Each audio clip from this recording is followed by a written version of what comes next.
మెడ నొప్పి, వెన్ను నొప్పి, తుంటి నొప్పి, మోకాళ్ళ నొప్పి ఇవన్నీ ఒక 50 సంవత్సరాల క్రితం లేవు. ఎందుకు?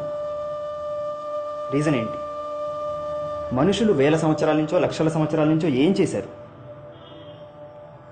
మనుషులు వేల సంవత్సరాల నుంచి చేసింది వ్యవసాయం. వ్యవసాయం అంటే కింద వంగి చేశారు, ఎక్కువసేపు నుంచోలేదు. వంగి కింద కూర్చొని చేశారు. అంట్లు తోమటం నుంచి వంట వండటం వరకు, రోట్లో ఏదైనా పచ్చడి చేయటం వరకు అన్నీ కింద కూర్చొని చేశారు. ఈరోజు మనకి western commodes, dining table, sofa, fridge ఇవన్నీ ఉన్నాయి. దీనివల్ల ఎవ్వరు కింద కూర్చోవట్లేదు. ఇవన్నీ ఏ ఇంట్లో అయితే ఉంటాయో ఆ ఇంట్లో అన్ని రోగాలు ఉన్నట్టే. కింద కూర్చోవటంలో న్యాచురల్గా మన పెరుదులు, మన హిప్స్, మన కోర్ యాక్టివేట్ అవుతాయి. That is natural. ప్లాంకులు, క్రంచులు వీటి వల్ల కోర్ ట్రైనింగ్ కాదు. ఇంకోటి, కింద కూర్చోవడంలో చాలా లాభాలు ఉన్నాయి. మనం కింద కూర్చొని అన్నం తింటాం. ఎందుకు? నుంచున్నప్పుడు రక్త సరఫరా కాళ్ల నుంచి గుండెకి వెళ్ళాలి. దానికోసం ఎంతో కొంత కండరాలు కుచించాలి, కాంట్రాక్షన్ అవ్వాలి. దీనికి చాలా రక్తం వెళ్తుంది. అదే కింద కూర్చుంటే ఎక్కువసేపు మనకు తిమ్మిరి వస్తుంది కదా. ఎందుకు? అప్పుడు రక్త సరఫరా కాళ్ళకి తగ్గిపోయి పొట్టకి వెళ్తుంది, డైజెషన్ పవర్ ఇంప్రూవ్ ఉంటుంది. అదేవిధంగా కూర్చొని చదువుతాం. కింద కూర్చొని వెనక్కి ఆనుకోకుండా చదవాలి. ఎందుకు? అప్పుడు రక్త సరఫరా మొత్తం బ్రెయిన్కి వెళ్తుంది, కాళ్ళకి వెళ్ళదు. ఈరోజు చిన్న పిల్లల నుంచి పెళ్లి కాని ఆడవాళ్ళ నుంచి పెళ్ళైన వాళ్ళు ఎవ్వరూ కింద కూర్చోలేరు. గుడిలో కాసేపు కూడా ఆడవాళ్ళు కూర్చోలేరు. ఎందుకు? మోకాళ్ళ నొప్పులు అంటారు.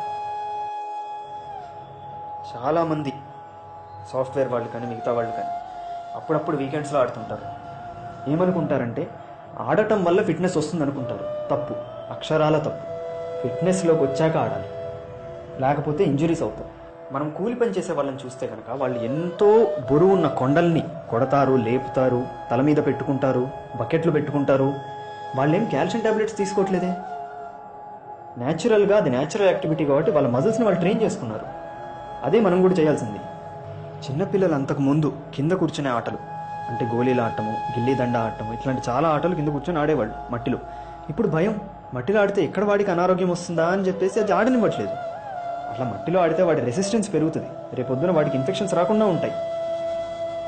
కేవలం నుంచునే ఆటలు, క్రికెట్, ఫుట్బాల్ నుంచోని ఆడటం వల్ల కోర్ స్ట్రెంత్ రాదు. కింద కూర్చొని ఇలా చేస్తున్న వాళ్ళు అంటే గుడిసెలో ఉండే వాళ్ళకి ఏ సమస్యలు ఉండవు. ముఖ్యంగా 50 ఏళ్ళైనా మోకాళ్ళ నొప్పులు ఉండవు, నడు నొప్పులు ఉండవు. కానీ ఈరోజు 25 ఏళ్ల వాళ్ళు, 35 ఏళ్ల వాళ్ళు కూర్చొని ఉద్యోగం చేసే ఈ సాఫ్ట్వేర్ కానీ వేరే ప్రొఫెషన్స్ వాళ్ళందరూ ఏ పని చేద్దామన్నా భయమే. ఒక చోటకి వెళ్దామన్నా సరే నడు నొప్పి, మెడ నొప్పి, కొంచెం వంగుదామన్నా నొప్పి. ఇదంతా పని మనుషులకు ఇస్తున్నారు. పని మనుషులు మాత్రం చక్కగా మంచి పని చేసుకొని వాళ్ళు ఆరోగ్యంగా ఉంటున్నారు. ఇంత భయంతో బతికెందుకు? ఏ పని చేద్దామన్నా భయమే, కుటుంబానికి ఏమీ చేయలేదు. ఆరోగ్యం యోగా నుంచి, జిమ్ముల నుంచి రాదు. కొన్ని వందల వేల సంవత్సరాల నుంచి భారతదేశంలో ఎక్కువ మంది యోగా చేయలేదు. యోగా ఇప్పుడిప్పుడు ఒక ఫ్యాన్సీ థింగ్ అయింది. కానీ అంతకుముందు ఎవరు చేశారు యోగా? జిమ్కి వెళ్ళే వాళ్ళ మజిల్స్ అన్ని టైట్గా ఉంటాయి. ఎందుకంటే వాళ్ళు మజిల్స్ని ఐసోలేట్ చేస్తారు, ట్రైసెప్, బైసెప్, షోల్డర్ అని. కానీ మనుషులు ఎప్పుడు ఒక మజిల్ రోబో లాగా పనిచేయలేదు, ఒక గ్రూప్ లాగా ఫంక్షన్ చేస్తారు, ఒక స్లింగ్ లాగా.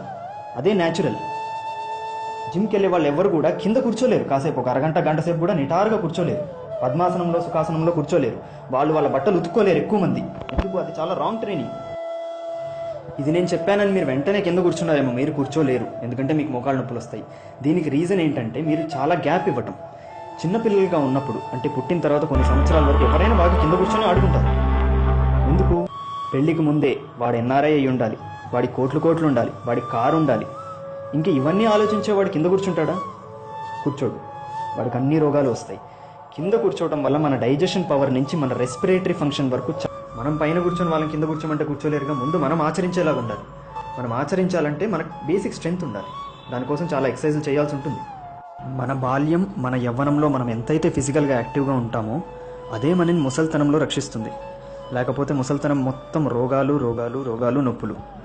అరగంట భోగం, 6 నెలలు రోగం. ఇదంతా చెప్పినా సరే కేవలం సుఖాలు మాత్రమే కావాలని కోరుకునే వాళ్ళు ఎంతోమంది ఉన్నారు. వీళ్ళకో దండం, వీళ్ళు అనుభవిస్తారు. అనుభవించినా వాళ్ళకి అదే కావాలి.